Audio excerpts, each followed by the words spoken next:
अस्सलाम वालेकुम प्यारे व्यूअर्स, कैसे हैं आप सब। उम्मीद है खैरियत से होंगे। अगर आप मेरे चैनल पे न्यू हैं तो आप इसको सब्सक्राइब कर दें और बेल आइकन को प्रेस कर दें ताकि आपको मज़ीद बेहतरीन वीडियोस आप तक पहुंचती रहें।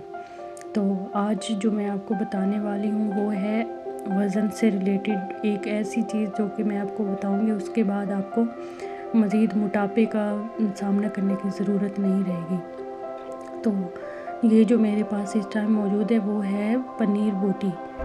तो आपने क्या करना है, इस पनीर बूटी को लेके ये किसी भी पंसार स्टोर से आपको वो बहुत आसानी से मिल जाएगी। आपने ये ले लेनी है और इसके दाने 11 दाने आपने इसके रात को भिगो के रख देने हैं और सुबह निहार मुँह आपने इन दानों को अच्छे से मसल के उसको पानी में मसल के और फिर उनको छान कर आपने वो पानी पी लेना है।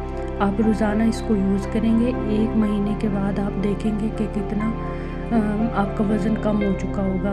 तकरीबन 15 किलो आपका वज़न बासानी कम हो सकता है। और इसके अलावा भी आपको और भी बहुत सारी बीमारियां ऐसी हैं कि जिससे आपको बिल्कुल छुटकारा मिल जाएगा, जैसे शुगर है या फिर ब्लड प्रेशर है या फिर वो यूरिक एसिड का मसला है। अगर इसके पनीर के मैं आपको फ़ायदे बताने बैठ जाऊँ तो वीडियो बहुत ही लंबी हो जाएगी, इसीलिए मैं आपको ये बहुत ही आसान और मोटापे का ये आसान हल बताने जा रही हूँ जिससे आपको बहुत ही ज़्यादा फ़ायदा होगा। तो आपने ये रेमेडी ज़रूर इस्तेमाल करनी है ताकि आप इससे फ़ायदा उठा सकें। तो मिलते हैं नेक्स्ट वीडियो में, तब तक के लिए अपना ख्याल रखिएगा। अल्लाह हाफिज़।